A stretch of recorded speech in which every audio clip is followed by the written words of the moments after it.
नमस्कार, BRG news room में आप सभी का स्वागत है। दोपहर के 3 बजे तक की खबरों में क्या रहा देखेंगे इस बुलेटिन में। एसएसजी अस्पताल के रेसिडेंट डॉक्टर्स बीते कई वक्त से सरकार के सामने विरोध प्रदर्शन कर रहे हैं। दरअसल नीट पीजी काउंसलिंग और भर्ती प्रक्रिया को तेज करने की मांग के साथ इन सभी डॉक्टर्स की ओर से विरोध प्रदर्शन जारी है। ऐसे में पहले इन डॉक्टर्स ने ओपीडी की सेवाएं बंद कर दी थी, जिसके बाद इनकी ओर से इमरजेंसी सेवाओं को भी बंद कर दिया गया था। इसके बाद अब जो खबर सामने आई है उसके मुताबिक बड़ौदा मेडिकल कॉलेज के साल 2020 की बैच के सभी रेसिडेंट डॉक्टर्स की ओर से कल कैंडल मार्च का आयोजन किया गया था। दरअसल वी वांट जूनियर्स के सूत्रोच्चार के साथ इन सभी डॉक्टर्स ने कैंडल मार्च आयोजित की थी और इन डॉक्टर्स का ये कहना है कि उनके ऊपर काम का बोझ कम हो, इसीलिए भर्ती प्रक्रिया और नीट पीजी काउंसलिंग की प्रक्रिया को तेज कर देना चाहिए। અમે રેસિડેન્ટ ડૉક્ટર્સ છે 2020 બેચના અમે એક જ વસ્તુ માટે અમારી ડિમાન્ડ છે કે નીટ પીજી કાઉન્સેલિંગ એક્સપિરિટ થાય અને જેટલું જલ્દી બને એટલું જલ્દી નવી બેચ આવે જેનાથી વર્ક રેડ્યુસ થાય, મેન પાવર વધે। આજે અમે લોકોએ સવારથી ઇમરજન્સી સર્વિસીસ અને ઓપીડી સર્વિસીસ બંધ કરી હતી અને અત્યારે રાત્રે કેન્ડલ માર્ચ કરી રહ્યા છે। નીટ પીજીનું કાઉન્સેલિંગ થઈ ગયું છે કે જે પીજીની બેચ આવતી હોય જેની માટે જે સુપર સ્પેશિયાલિટીની જે એક્ઝામ લેવાતી હોય નીટ એક્ઝામનું કાઉન્સેલિંગ થઈ ગયું છે, એના જુનિયર્સ આવી નથી રહ્યા, જેની માટે કાઉન્સેલિંગની પ્રક્રિયા જે હોય એ સંપૂર્ણ સ્થગિત કરવામાં આવી ગઈ છે। એની માટે તારીખ આવી રહી છે કે આ તારીખે ફરીથી વર્ડિક્ટ આવશે, આ તારીખે ફરીથી વર્ડિક્ટ આવશે, જેના લઈને એક આખી બેચની ડેફિસિટ છે। એ આખી બેચની ડેફિસિટ છે, એના કારણે એક બેચ ઉપર આખું શારીરિક માનસિક ભારણ આવી રહ્યું છે, ઓવરબર્ડન છે રેસિડેન્ટ્સ। એના કારણે નીટ પીજી કાઉન્સેલિંગ એક્સપિરેટ કરવા માટે પેન ઇન્ડિયા સ્ટ્રાઇક છે, એના સપોર્ટમાં બરોડા અને પેન ગુજરાત સ્ટ્રાઇક થઈ રહી છે। स्टैच्यू ऑफ यूनिटी के चेयरमैन राजीव गुप्ता की ओर से ट्विटर पर एक वीडियो शेयर किया गया है। दरअसल स्टैच्यू ऑफ यूनिटी जब से बना है तब से पर्यटकों में काफ़ी लोकप्रिय बन गया है। हज़ारों की तादाद में पर्यटक स्टैच्यू ऑफ यूनिटी देखने के लिए पहुंचते हैं। ऐसे में स्टैच्यू ऑफ यूनिटी के निकट जो शूलपाणेश्वर मंदिर मौजूद है वहां पर एक घाट बनाया गया है और घाट के किनारे नर्मदा आरती में बड़ी तादाद में लोग हिस्सा लेते हैं। उसी का ये वीडियो है जो इस वक्त लोगों में आकर्षण का केंद्र बना हुआ है।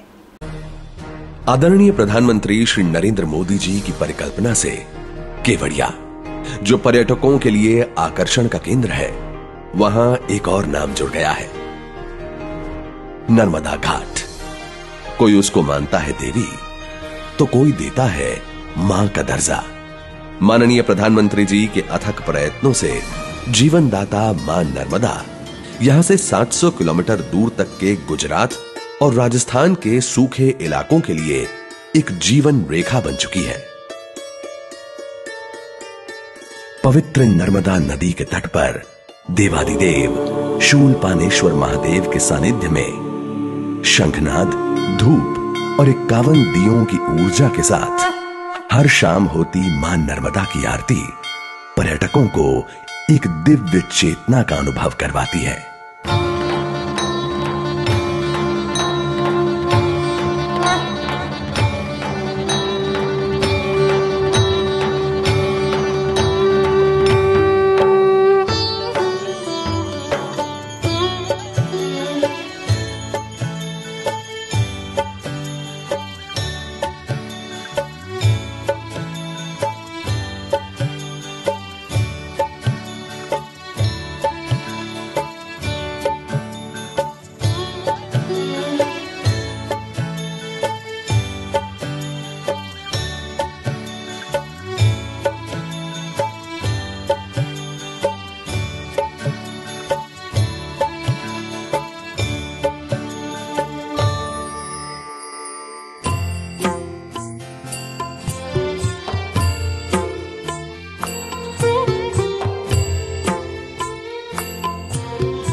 केवड़िया में मौजूद स्टैच्यू ऑफ यूनिटी लोगों में आकर्षण का केंद्र बना हुआ है और दिन ब दिन स्टैच्यू ऑफ यूनिटी की लोकप्रियता बढ़ती जा रही है। दरअसल स्टैच्यू ऑफ यूनिटी को देखने के लिए बड़ी तादाद में पर्यटक पहुंचते हैं।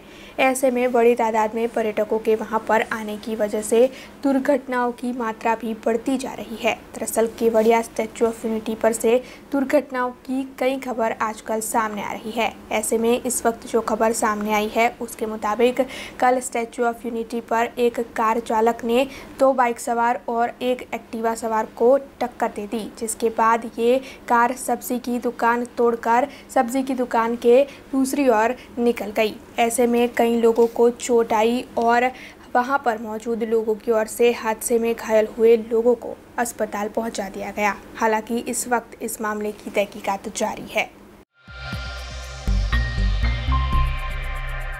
रेसिडेंट डॉक्टर्स की ओर से पैन इंडिया की हड़ताल को समर्थन देते हुए बीते कई वक्त से सरकार के सामने विरोध जताया जा रहा है। दरअसल ये सभी resident doctors NEET PG counselling और भर्ती प्रक्रिया को तेज करवाने की मांग कर रहे हैं।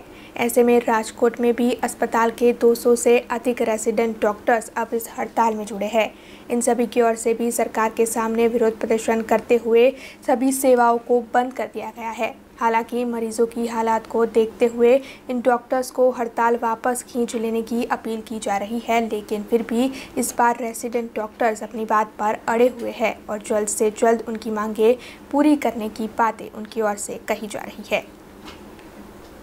અમારો વિરોધ છે કે સુપ્રીમ કોર્ટનો ઓર્ડર કે સુપ્રીમ કોર્ટે 1 મહિનાથી એક સ્ટે આપી દીધો છે કે રિઝર્વેશન બાબતે છે કે રિઝર્વેશનનો ઓર્ડર જ્યાં સુધી નહીં આવે ત્યાં સુધી કાઉન્સિલિંગ પ્રોસેસ કે નીટ પીજીની એક્ઝામ આપ્યા પછી કાઉન્સિલિંગ થતું હોય છે ડૉક્ટરોનું એ કાઉન્સિલિંગ અકોર્ડિંગ ટુ પીજી માટે એડમિશન મળતું હોય છે પણ જ્યાં સુધીની કાઉન્સિલિંગ નહીં થાય ત્યાં સુધી નવા જુનિયર રેસિડેન્ટ ડૉક્ટરો આવશે નહીં। ઓલરેડી કોવિડના લીધે જે અત્યારે અમારી R1 બેચ છે ખરેખર R2 બની ગઈ છે, એના R1 આવ્યા નથી હજુ સુધી। એ લોકોને અત્યારે R2 હોવા છતાં R1નું R2નું ડબલ કામ કરવું પડતું હોય છે અને અમારે R3 છે, અમારી એક્ઝામ હમણાં 2 મહિના પછી આવવાની છે, જેથી અમારે એકેડેમિક અત્યારે વધારે બનવું પડતું હોય છે અને કામમાંથી થોડુંક અમને રિલીવ રાખવા પડતા હોય છે, પણ એની જગ્યાએ એક બેચ જ નથી એટલે અમે નથી એક્ઝામ માટે પ્રિપેરેશન કરી શકતા કે નથી R2 લોકો એની માટે એકેડેમિક્સ એનું તૈયાર કરી શકતા। એ લોકોને ધ્યાનમાં રાખીને ઓલરેડી એની એક્ઝામ સપ્ટેમ્બરમાં લેવાઈ ગઈ હતી। સપ્ટેમ્બરમાં નીટનું રિઝલ્ટ આવી ગયું હતું અને સપ્ટેમ્બર પછી મોસ્ટલી 1 મહિનાની અંદર કાઉન્સિલિંગ સ્ટાર્ટ થઈ જતું હોય છે। એની જગ્યાએ આપણે ડિસેમ્બર ચાલુ થઈ ગયો છે અને હજી ગવર્મેન્ટે કાંઈ રિસ્પોન્સ આપ્યો નથી કે ક્યારે કાઉન્સિલિંગ ચાલુ થશે, ક્યારે નવા જુનિયર આવશે અને ક્યારે અમારી એક્ઝામ લેવાશે। કોઈ પણ પ્રકારની કે અત્યારે ગવર્મેન્ટ તરફથી કોઈ પણ પ્રકારના હકારાત્મક નકારાત્મક કોઈ પણ જવાબના આન્સરો આવ્યા નથી। આ બધાને જોઈને અત્યારે સુપ્રીમ કોર્ટનો ઓર્ડર ના આવે ત્યાં સુધી અમારી માંગ એટલી જ છે કે અમને JR અથવા MO એની જગ્યાએ રિપ્લેસમેન્ટમાં આપવામાં આવે અને અમે JR અથવા MOની વધારે માંગણી પણ નથી કરતા, જેટલી રિક્વાયરમેન્ટ છે એટલી જ માંગણી અમે કરીએ છીએ અને વધારે અમારે ડૉક્ટરો પણ એક્સ્ટ્રા નથી માંગીએ અમે। બસ અમારે આટલું જ ખાલી છે કે JR MO મળી જાઈએ। અને બીજી વસ્તુ છે કે મીન્સ કે 3 વર્ષ પૂરું થાય કોવિડના લીધે અમારું બધું એકેડેમિક થોડુંક બહુ ખરાબ ગયું છે, તો એના લીધે અમને ESA પ્લસ બોન્ડ એક સાથે કોમ્બિનેશનમાં મળે। મીન્સ કે અમારી ઇન્સ્ટિટ્યૂટ અત્યારે રાજકોટમાં અમે કર્યું છે, તો અમને રાજકોટમાં જ ESA પ્લસ બોન્ડ અમને 1 વર્ષ કરવામાં આવે, જેથી અમારું એકેડેમિક પણ સારું મળી શકે અને અમે બહાર નીકળીને સારા ડૉક્ટર તરીકે સારી અમારી ફરજ બજાવી શકીએ। वडोदरा महानगर पालिका के आरोग्य शाखा के दिव्यांग कर्मचारी भरत शाह, जिनकी कल एक हादसे में मौत हो गई। दरअसल कल जब अपनी ड्यूटी खत्म करने के बाद भरत शाह घर वापस लौट रहे थे, उसी दौरान पंड्या ब्रिज पर एक वाहन ने उन्हें टक्कर दे दी। हालांकि हादसे के तुरंत बाद उन्हें SSG अस्पताल ले जाया गया था, लेकिन फिर भी उनकी मौत हो गई। हादसा इतना गंभीर था कि भरत शाह की तुरंत ही मौत हो गई थी और जब ये जानकारी डॉक्टर्स ने दी तब उनके परिवारजनों पर जैसे आसमान टूट पड़ा। हालांकि इस मौके पर स्थायी समिति के चेयरमैन डॉक्टर हितेंद्र पटेल और आरोग्य समिति के अमलदार भी पहुंचे थे।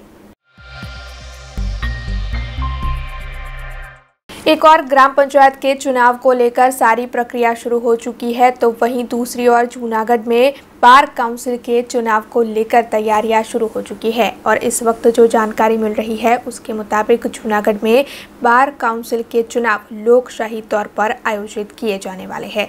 जूनागढ़ में बार एसोसिएशन के चुनाव 17 दिसंबर को प्रस्तावित है। साथ ही चुनाव को लेकर जो जानकारी मिल रही है उसके मुताबिक चुनाव के दौरान 700 से अधिक मतदार चुनाव में हिस्सा लेंगे और साथ ही 2 प्रमुख, 3 उप प्रमुख, 3 ट्रेजरर, सेक्रेटरी, ज्वाइंट सेक्रेटरी और 15 कारोबारी कमेटी के सदस्यों के लिए ये चुनाव आयोजित होंगे। वैसे इस वक्त जो 2 सीनियर सदस्य है वो बिन हरीफ घोषित हो चुके हैं। हालांकि जो जानकारी चुनाव से जुड़ी हुई है उसके मुताबिक जूनागढ़ में ये चुनाव लोकशाही तौर पर आयोजित किए जाने वाले हैं। जूनागढ़ बार एसोसिएशन सामान्य रीते दर वर्षे चूंटणी योजाती होय छे, परंतु कोरोनानी महामारीना कारणे 1 वर्ष चूंटणी योजावाना बदले पाછી ठेलाणी अने हालनी आ चूंटणी योजाय। गुजरात बार काउंसिल तरफथी पण हवे 1 ज तारीखे समग्र राज्यनी अंदर चूंटणी योजाय तेवो नियम करता हालनी आ चूंटणीनो पर्व जूनागढ़ मुकामे पण चालू थयेल छे। आ चूंटणीनी अंदर 17 तारीखे 17/12/2021 ना रोज चूंटणी योजाशे अने आ चूंटणीनुं मतदान थया पछी बीजे दिवसे मतगणतरी करवामां आवशे। हालनी आ चूंटणीनी अंदर जूनागढ़ बार एसोसिएशनना आशरे 700 जेटला उमेदवारोए फी भरी छे अने तेमने मतदान करवानो अधिकार प्राप्त थयेल छे। आ चूंटणीनी अंदर घणा पदों माटे उमेदवारो भराता होय छे, जेना प्रमुख, उपप्रमुख, secretary, treasurer, joint secretary, secretary अने कमिटी मेम्बर। आ रीते जूनागढ़नी चूंटणीनी अंदर जे चूंटणी थनार छे एनी अंदर 2 प्रमुख अने उपप्रमुख माटे 3 उमेदवारो भरेल छे, जॉइंट सेक्रेटरी माटे 6 जणे भरेल छे, सेक्रेटरी माटे 2 भरेल छे अने कारोबारी सीटनी अंदर जे सीट होय छे एनी अंदर 10 जग्या होय छे अने 15 उमेदवारोए नोंधणी करेल छे। सड़क पर खुले घूमने वाले पशुओं की वजह से कई हादसे होते हैं। जूनागढ़ में भी सड़क पर खुले घूमने वाले पशुओं की वजह से काफ़ी हादसों की खबरें सामने आ रही है और कई लोग हादसों का शिकार हो रहे हैं। ऐसे में जूनागढ़ में विभिन्न सामाजिक संस्थाएं चैम्बर ऑफ कॉमर्स की ओर से मिलकर इस मामले में कलेक्टर को आवेदन पत्र दिया गया है और सभी की ओर से ये मांग की गई है कि सड़क पर खुले घूमने वाले पशुओं के मामले में कोई फैसला जल्द से जल्द लिया जाए और अगर जल्द से जल्द इस मामले में कोई फैसला नहीं लिया गया तो फिर इन सभी की ओर से बड़े पैमाने पर आंदोलन कर हड़ताल करने की बात भी कही गई है। अब खबरों से लगातार अपडेट रहना हुआ आसान। BRG न्यूज आपके मोबाइल स्क्रीन पर। आज ही BRG न्यूज की mobile app Google play store और ऐप स्टोर से डाउनलोड करें और खबरों से लगातार जुड़े रहें।